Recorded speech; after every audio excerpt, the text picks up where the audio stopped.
나는 십자군 전쟁이라는 것 때문에 교회에 다니는 놈들은 믿지 않기로 했다. 정말 신의 뜻이라면 굳이 그게 신의 뜻이다라고 소리치면서 사람들을 선동할 이유가 없다라는 거예요. 그리고 또 제가 느끼는 종교의 폭력이 있어요. 무조건 가야 되는 거예요. 그러니까 내 의지와는 전혀 상관없이. 아, 내가 장로님의 아들로, 근데, 내가 네. 집사님의 아들로 태어났다는 이유만으로. 그런데 오히려 싫어지는 거죠. 교회가. 그리고 교회에 빠져서 집안일을 돌보지 않고 평일에 무조건 막 기도원에 가서 기도만 하시고 그런 것도 그런 가정에서 혹시 아니에요. 요즘엔 전도조차도 폭력이라고 생각하시는 사람들 되게 많아요. 아니 왜 전도를 하냐? 그거는 너네들이나 믿으면 교회 다닐 것이지. 아니 불교나 이런 데는 전도 안 한다. 자기들이 그냥 돈 닦고 열심히 살고 이러지. 교회에서만 전도를 한다 이거예요. 그 사람들이 어떤 식으로 전도를 다니는지 모르겠지만 어쨌든 그런 거에 대해서 종교는 폭력이다라고 생각하시는 분들이 있을 것 같아요. 충분히 그렇게 생각할 수 있을 것 같아요. 그들의 입장에서는. 네. 왜냐하면 복음을 전하는 그 방식이 네. 충분히 폭력적이 될 수 있다라고 생각하거든요. 나는 옳은 어떤 교리를 갖고 있어. 네. 어떤 내가 알고 있는 것, 너는 모르지? 너 이거 알아야 돼. 그렇지 않으면 너는 이런 벌을 받게 돼. 그것을 소개하는 과정이 어떻게 보면 이것도 종교가 갖는 특색이라고 할 수 있는데 그 강압성, 네. 배타성, 네. 옳음과 옳지 않음, 네. 선과 악의 어떤 그 이분법적인 테두리 안에서 나는 그 선의 교리를 네. 알고 있고 네. 또 그 카테고리 안에 그 울타리 안에 있기 때문에 너가 만약 구원을 얻기 위해서는 너가 천국에 가기 위해서는 이 울타리 안으로 들어와야 된다는 어떤 그런 방식의 전도가 충분히 폭력적이 될 수 있다고 생각해요. 예전에 제가 중고등부 학생이 자기 엄마를 핸드폰에 저장한 그 이름을 보게 됐는데 네. 자기 엄마라고 저장하지 않고 네. 독재자라고 저장해놨어요. 그러니까 그거 하나 보고 둘이서 빵 터졌는데 어떤 의미인지 알겠죠. 그 엄마가 숨 막히네. 모든 게 자기한테 공부를 엄격한 하는 거나 관리잖아요. 이런 게 모든 게 다 강압적이란 거예요. 네, 네. 그래서 이 친구는 엄마가 나에게 굉장히 모든 것을 폭력적으로 하는 엄마 마음대로 나에게 하는 그런 독재자로 인식하고 있구나. 근데 그 친구가 이제 그때 중3, 고1 이랬었는데 지금은 아마 대학을 가는 나이가 됐을 거예요. 대학을 갔거나 아니면 대학을 갈 나이가 됐을 텐데 나이가 좀 들고 나면 네. 그 생각이 조금 바뀌지 않을까라는 생각도 좀 있어요. 근데 그 당시에는 네, 네, 네, 네. 엄마가 하는 것들이 자기한테는 굉장히 폭력적인 방식으로 다가왔을지 모르겠지만 네. 나중에 되돌아보면 꼭 그렇지만은 않았구나라는 네. 그걸 인식의 통해서 전환이 올 때가 있지 않을까? 어떤 나에게 유익이 있긴 있었구나. 있었구나라는 그게 나에게는 내가 인정하지 않는 방식으로 엄마가 강요를 했기 때문에 네. 엄마 대신에 독재자라는 이름으로 핸드폰이 저장이 되어 있을 수도 있지 않았을까라는 생각이 들어요. 그 시간에는 잘 몰랐던 것들이 네. 시간이 지난 다음에는 그게 꼭 폭력적인 것만은 아니었구나라고 느낄 수도 있다라는 거. 네. 교회 내에도 그런 게 엄청 많잖아요. 강대상에 올라가지 말라는 거예요. 그렇구나. 혼났어요. 그렇게 하고.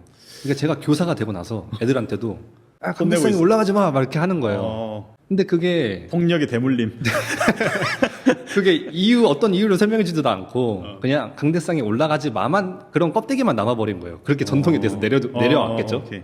근데 그런 것들이 교회도 너무 많은 것 같아요. 내가 설득되지 않은 어떤 그런 네. 그러니까 누구한테서 시작되는지 모르겠는데 강대상에 올라가지 마, 네. 뭐 하지 마 이런 것들이. 주일에는 네. 일요일에는 네. 뭐 돈 쓰지 마, 네, 네. 사 먹지 마. 그게 그런 금기가 가장 극단적으로 이루어지고 있는 종교가 유대교거든요. 네. 그 구렛나루 안 자르는. 유대교는 그들이 말하는 그 사밧 안식일에는 네. 몇 미터 이상 이동하는 거 안 돼요. 금지, 차 타는 거 그걸 금지, 지켜요? 실제로 지켜요. 아, 그 정말 거기에 진심인 사람들은 금요일 밤부터는 네. 문을 여는 것도 노동이라고 생각해서 네. 문도 살짝 열어놓고 이렇게 자요. 그 아침에 문을 열지 않고 그냥 이렇게 쓱 밀고 나올 수 있도록.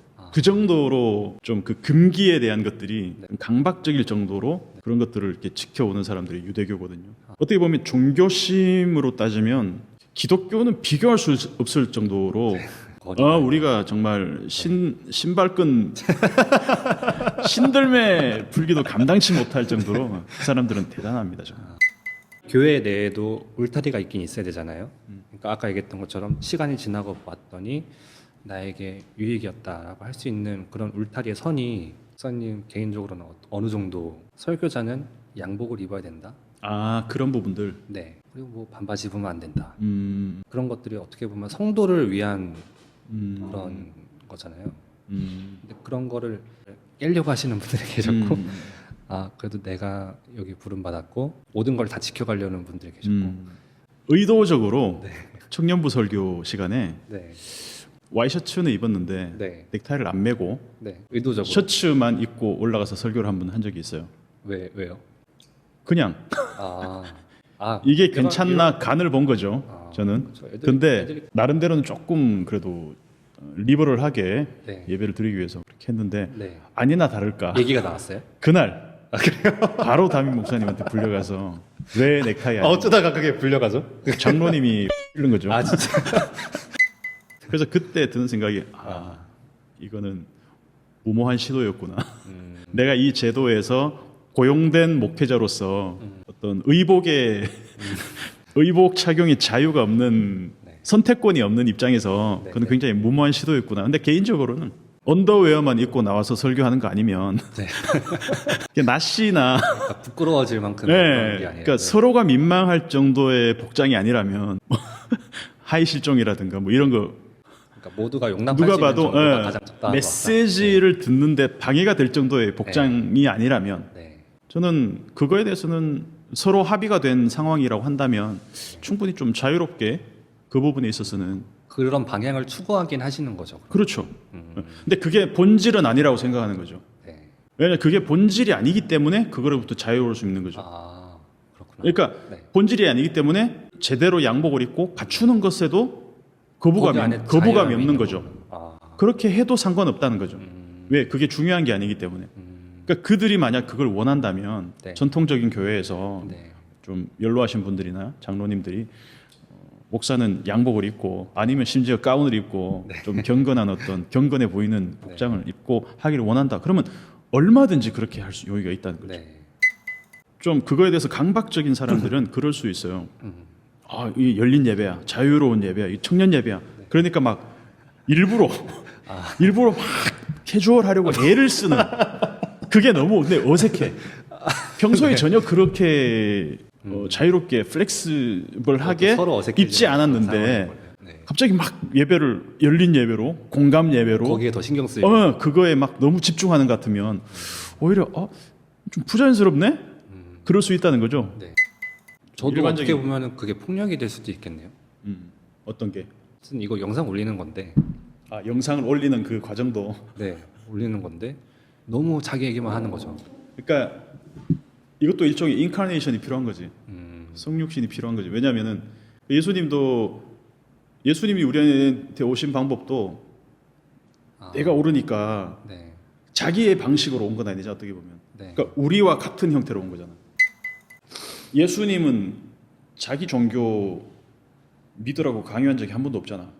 나 진리니까 나 안 믿으면 너희들 뭐 물론 맞는 얘기긴 하겠지만 그 예수님은 가장 그런 지옥에 갈 가능성이 네. 높은 사람들만 찾아다니셨잖아.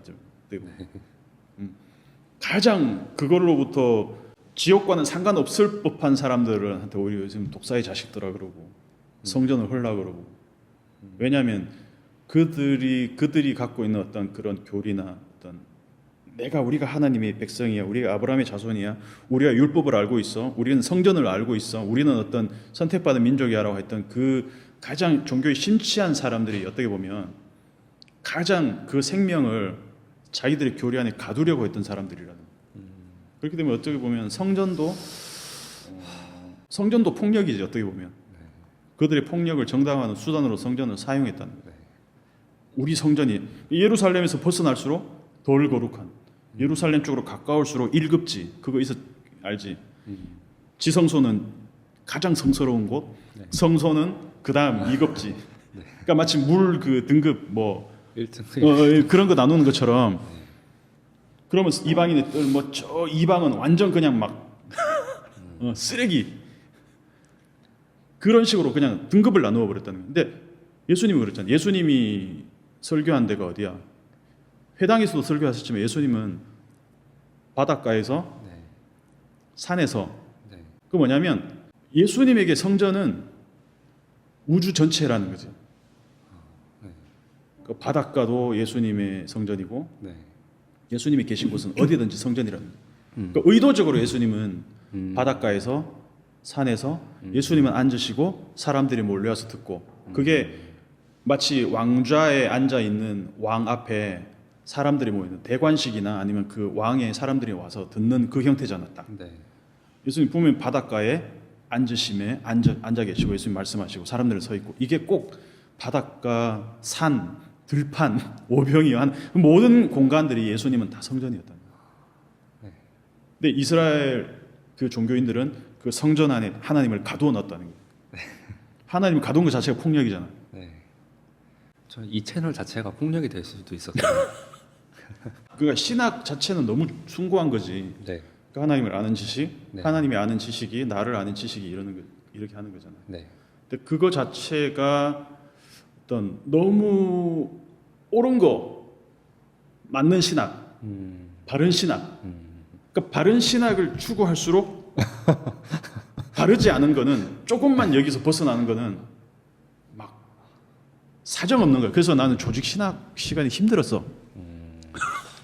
그걸 그런- 배우긴 하지만 그런 뉘앙스가 있었나요? 말하는 그게 상당히 폭력적이지. 어떻게 보면 폭력의 주제를 확장시켜 얘기하자면 너무나 이야기할 거리가 많은 주제였네요. 할 말이 많지.